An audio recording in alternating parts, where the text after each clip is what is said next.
Computer networking లో LAN అంటే local area network. ఇదేం లేదు, multiple devices same local area network కి కనెక్ట్ చేసినప్పుడు ఈ డిఫరెంట్ డివైజెస్ లో డేటాని వేరే డివైజెస్ నుంచి మనం యాక్సెస్ చేయవచ్చు. బట్ ఇట్లా అన్ని డివైజెస్ మనము ఒకటే లోకల్ ఏరియా నెట్వర్క్ లో కనెక్ట్ చేసినప్పుడు దీనికి ఒక సెక్యూరిటీ రిస్క్ ఉంది. ఒక హ్యాకర్ ఆ పర్టికులర్ నెట్వర్క్ యాక్సెస్ గెయిన్ చేసినప్పుడు ఈ డిఫరెంట్ డివైజెస్ లో ఉన్న డేటాని యాక్సెస్ చేయవచ్చు. సో కంపెనీలో చాలా డివైజెస్ ఉంటాయి, like laptops, desktops, printers, cameras, access points, network switches, routers, ఇట్లా డివైజెస్ ఉంటాయి.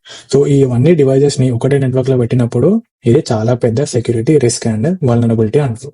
సో ఇట్లా డివైజెస్ ని అండ్ దాంట్లో ఉన్న డేటాని సెక్యూర్ చేయడానికి మనం ఈ డివైజెస్ ని డిఫరెంట్ నెట్వర్క్స్ లో డిజైన్ చేస్తాం. దీన్నే మనము VLANs అంటాము. అంటే ఏం లేదు, virtual local area networks. So example, end devices like laptops, desktops ఇవన్నీ ఒక VLAN లో పెడతాం. Devices like access points, cameras, printers ఇవన్నీ ఇంకొక నెట్వర్క్ లో పెడతాం. నెట్వర్క్ స్విచెస్, రౌటర్స్ ఇవన్నీ ఇంకొక VLAN లో పెడతాం. సో ఇట్లా డిఫరెంట్ డివైజెస్ ని డిఫరెంట్ నెట్వర్క్స్ లో సెగ్మెంట్ చేసినప్పుడు ఒక VLAN కాంప్రమైజ్ అయినా కానీ వేరే VLAN లో ఉన్న డివైజెస్ ని యాక్సెస్ చేయలేరు అండ్ దాంట్లో ఉన్న డేటాని కూడా యాక్సెస్ చేయలేరు. దీన్నే మనము నెట్వర్క్ సెగ్మెంటేషన్ అంటాం. Almost all of the companies VLANs ని క్రియేట్ చేసి మేనేజ్ చేస్తాయి. సో ఈ టాపిక్ అర్థం చేసుకోవడం చాలా ఇంపార్టెంట్ అన్నమాట. వీడియో లాస్ట్ వరకు చూడండి. ఈ కాన్సెప్ట్ లో మల్టిపుల్ టాపిక్స్ ని మనము అర్థం చేసుకున్నాము. సో వీడియో ఎక్కువ లెందీగా చేయకుండా నేను దీన్ని 2 డిఫరెంట్ పార్ట్స్ లాగా డివైడ్ చేస్తాను. అందరికీ నమస్తే, నేను మీ ఐటీ సారథి. నేను స్టార్ట్ చేసిన సిస్కో CCNA సర్టిఫికేషన్ సిరీస్ లో ఇది 28th వీడియో అండ్ ఈ వీడియోలో మీకు ఆల్రెడీ తెలుసు VLANs, virtual local area networks, దాని గురించి మనం అర్థం చేసుకున్నాం. నేను చేసిన వీడియోస్ వాల్యూ ప్రొవైడ్ చేసిన అనిపిస్తే వీడియోస్ ని లైక్ అండ్ షేర్ చేయండి, సో దాట్ ఈ ఇన్ఫర్మేషన్ అందరికీ యూజ్ అవుతుంది. అండ్ ఆల్సో ఛానల్ ని సబ్స్క్రైబ్ చేసుకోవడం మర్చిపోకండి, సో దాట్ నెక్స్ట్ టైం నేను వీడియో అప్లోడ్ చేసినప్పుడు మీకు నోటిఫికేషన్ వస్తుంది. ఇమాజిన్ మీరు ఒక ఇంజనీరింగ్ కాలేజ్ కి నెట్వర్క్ డిజైన్ చేస్తున్నారు. సో ఇట్లా ఈ నెట్వర్క్ డిజైన్ చేస్తున్నప్పుడు మనము ఏమేం కన్సిడరేషన్స్ చేయాలి? ఎవ్రీ నెట్వర్క్ కి మనము స్కేలబిలిటీ, పర్ఫార్మెన్స్ అండ్ సెక్యూరిటీ ఇవన్నీ మెజర్స్ కన్సిడర్ చేయాలి. స్కేలబిలిటీ అంటే అవసరం ఉన్నప్పుడు డివైజెస్ రిసోర్సెస్ పెంచడం అండ్ ఆటోమేటికలీ తగ్గించడం అన్నమాట. పర్ఫార్మెన్స్ అంటే పీక్ టైంలో లైక్ రష్ అవర్ లో ఆ డివైజెస్ డౌన్ కాకుండా పర్ఫార్మ్ చేయడం అండ్ 24 hours రన్ చేయడము. సెక్యూరిటీ అంటే డివైజెస్ లో ఉన్న డేటాని మనము సెక్యూర్ చేయడం అండ్ హ్యాకర్స్ నుంచి ఈ డివైజెస్ ని సెక్యూర్ గా ఉంచడం.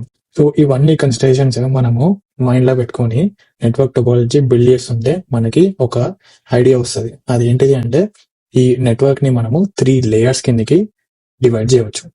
Access layer, distribution or aggregation layer and ఇంకొకటి core layer.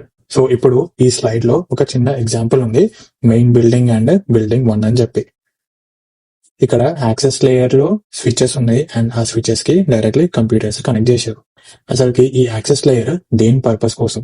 End devices like computers, servers, IP phones ఇవన్నీ మనము ఈ యాక్సెస్ లేయర్ స్విచెస్ కి కనెక్ట్ చేస్తాం. దీని మెయిన్ గోల్ ఏంటిది అంటే మనకి తక్కువ కాస్ట్ లో మాక్సిమం నంబర్ ఆఫ్ డివైజెస్ ని అకామిడేట్ చేయడం అనమాట, లైక్ ఇంటర్నెట్ కి కనెక్ట్ చేయడం. ఇప్పట్లో అంతా వైఫై మీద నడుస్తుంది కాబట్టి అది డిఫరెంట్ టాపిక్ అనుకోండి. బట్ ఎర్లీ డేస్ లో అందరూ డెస్క్ టాప్స్ యూజ్ చేస్తుండే. సో ఆ డెస్క్ టాప్స్ మనం ఈ యాక్సెస్ స్విచెస్ కి కనెక్ట్ చేస్తుండే. ఈ డెస్క్ టాప్స్ లో ఒకటే నెట్వర్క్ పోర్ట్ ఉంటది, బట్ అదే మనము సర్వర్స్ కన్సిడర్ చేస్తే దానికి డ్యూయల్ నిక్ పోర్ట్స్ ఉంటాయి అనమాట. ఎందుకు అంటే రిడెండెన్సీ కోసం. రిడెండెన్సీ అంటే ఏం లేదు, ఒక నిక్ పోర్ట్ డ్యామేజ్ అయినా గానీ ఇంకొక నిక్ పోర్ట్ నుంచి ఆ పర్టికులర్ సర్వర్ కి ఇంటర్నెట్ కనెక్టివిటీ ఉంటుంది. సో ఇప్పుడు ఈ స్లైడ్ లో మనము యాక్సెస్ లేయర్ మీద డిస్ట్రిబ్యూషన్ లేయర్ అనేది ఒకటి క్రియేట్ చేశారు. దాంట్లో మళ్ళీ స్విచెస్ యాడ్ చేశారు అండ్ ఈ యాక్సెస్ లేయర్ లో ఉన్న స్విచెస్ నుంచి కనెక్షన్స్ లైక్ అప్ లింక్స్ మనము ఈ డిస్ట్రిబ్యూషన్ లేయర్ లో ఉన్న స్విచెస్ కి కనెక్ట్ చేశారు. ఇక్కడ మీరు ఒకటి అబ్జర్వ్ చేస్తే ఈ డిస్ట్రిబ్యూషన్ లేయర్ లో ఉన్న 2 స్విచెస్ కి యాక్సెస్ లేయర్ లో ఉన్న ఆల్ 4 స్విచెస్ కి కనెక్షన్స్ పెట్టిరన్నమాట. ఎందుకు అంటే రిడెండెన్సీ కోసం. ఒక స్విచ్ డౌన్ అయినా గానీ ఇంకొక స్విచ్ నుంచి ఈ డేటా అనేది ట్రావెల్ అవుతుంది అండ్ డివైజెస్ కి ఇంటర్నెట్ కనెక్టివిటీ ఉంటుంది. సో ఇప్పుడు ఈ స్లైడ్ లో మనము నెక్స్ట్ కోర్ లేయర్ యాడ్ చేసినాము. ఈ కోర్ లేయర్ లో మళ్ళీ 2 స్విచెస్, మెయిన్ బిల్డింగ్ లో 2 స్విచెస్ ఉన్నాయి అండ్ ఇంకొకటి బిల్డింగ్ 1 లో ఉన్న డిస్ట్రిబ్యూషన్ లేయర్ నుంచి అప్ లింక్స్ ఏవైతే ఉన్నాయో అవి డైరెక్ట్లీ మెయిన్ బిల్డింగ్ లో ఉన్న కోర్ లేయర్ కి కనెక్ట్ చేశారు అనమాట. అట్లా కోర్ లేయర్ లో ఉన్న స్విచెస్ నుంచి కనెక్షన్స్ మనము రౌటర్స్ కి పోతాయి. Like service providers, internet service providers ఉంటారు కదా, వాళ్ళ రౌటర్స్ కి మనము మన నెట్వర్క్ నుంచి కనెక్షన్స్ పెడతాం అనమాట. సో దాట్ ఈ ఇంటర్నల్ డేటా అనేది బయట ఇంటర్నెట్ కి కనెక్ట్ చేయడానికి. ఆల్మోస్ట్ ప్రతి కంపెనీలో ఇట్లాంటి టోపోలజీ ఫామ్ అవుతుంది. బట్ ఎక్కడ డిఫరెన్స్ వస్తుంది అంటే ఆ కంపెనీ ఎంత పెద్దది దాని మీద డిపెండ్ అయి ఉంటుంది. ఇఫ్ మల్టిపుల్ బ్రాంచెస్ ఉన్నాయనుకోండి, ఒక లొకేషన్ నుంచి ఇంకొక లొకేషన్ కి కనెక్టివిటీ ఇవ్వాల్సి వస్తుంది. దాన్ని మనము వైడ్ ఏరియా నెట్వర్క్ అని అంటాం. అచ్చా, సో ఇప్పుడు ఇక్కడ ఒక పాయింట్ ఉంది. చిన్న కంపెనీస్ అనుకోండి, like small and medium size companies, దాంట్లో ఎక్కువ డివైజెస్ ఉండవు. సో అట్లాంటి టైంలో ఏం చేస్తారు అంటే, ఏదైతే డిస్ట్రిబ్యూషన్ లేయర్ ఉందో దాంట్లో మనము ఈ కోర్ లేయర్ ఫంక్షనాలిటీ కూడా యాడ్ చేస్తాం అనమాట. సో ఈ core layer and distribution layer రెండు ఫంక్షన్స్ మనము ఒకటే లేయర్ లో సెట్ చేస్తాం అనమాట. ఎందుకు అంటే పైసలు బచాయించాలి కదా, ఆల్సో ఇన్ఫ్రాస్ట్రక్చర్ మీద ఎక్కువ పైసలు ఖర్చు పెట్టకుండా సేవ్ చేయడం అనమాట. ఓకే, సో మనము ఈ access, distribution and core layer అనే టోపాలజీ అర్థం చేసుకున్నాం కదా. ఇదే కాకుండా ఇంకొక నెట్వర్క్ టోపాలజీ కూడా ఉంది. దాన్నే మనము స్పైన్ అండ్ లీఫ్ ఆర్కిటెక్చర్ అని అంటాం. సో ఇప్పుడు ఈ స్లైడ్ లో మనకి ట్రెడిషనల్ క్యాంపస్ డిజైన్, లైక్ ఒక డేటా సెంటర్ ఉంది, దాంట్లో సర్వర్స్ కనెక్ట్ చేసిండ్రు and access layer, distribution layer, core layer లో స్విచెస్ ఉన్నాయి. సో ఈ కోర్ లేయర్ నుంచి ఉన్న కనెక్షన్స్ మనము ఇంకొక బిల్డింగ్ 1 కి కనెక్ట్ చేశారు, ఇక్కడ డిస్ట్రిబ్యూషన్ లేయర్ లో ఉన్న స్విచెస్ కి. దాని నుంచి access layer and access layer నుంచి ఎండ్ డివైజెస్ కి కనెక్ట్ చేశారు. సో ఇప్పుడు ఈ టోపాలజీలో డేటా అనేది నార్త్ అండ్ సౌత్ ట్రావెల్ అవుతుంది అనమాట. సో ఫస్ట్ ఎండ్ డివైసెస్ నుంచి నార్త్ కి పోతుంది అండ్ దాని తర్వాత ఆ కోర్ లేయర్ లో ఉన్న డివైసెస్ నుంచి distribution layer, access layer and servers మీదకి పోతుంది అనమాట.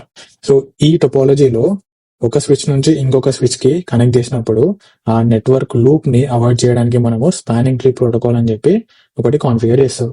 అదేందో మనము వచ్చే లెక్చర్స్ లో అర్థం చేసుకుందాం కానీ, బట్ ఇట్లా ఈ ప్రోటోకాల్ యూజ్ చేసినప్పుడు మనకి band width and latency issues ఉంటాయి అన్నమాట, ఆర్ రెస్ట్రిక్షన్స్ ఉంటాయి.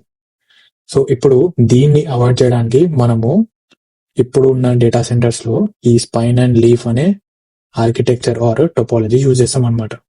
సో ఈ స్లైడ్ లో మనకి చూపిస్తుంది లైక్ టైర్ 1 అనేది leaf and tier 2 spine. So ఈ 2 టైర్స్ లో స్విచెస్ ఉన్నాయి అండ్ ఈ టైర్ 1 అనే లీఫ్ టైర్ లో డైరెక్ట్ సర్వర్స్ మనం కనెక్ట్ చేసినాం. టైర్ 1 లో ఉన్న ఆర్ లీఫ్ లేయర్ లో ఉన్న స్విచెస్, ప్రతి స్విచ్ మనకి స్పైన్ లేయర్ లో ఉన్న స్విచ్ కి కనెక్ట్ చేశారు. ఎందుకు అంటే రిడెండెన్సీ కోసం. అండ్ ఇప్పుడు ఈ టోపాలజీలో ట్రాఫిక్ అనేది ఈస్ట్ అండ్ వెస్ట్ ఫార్మ్ లో పోతుంది అనమాట, ఆర్ డైరెక్షన్ లో పోతుంది అనమాట.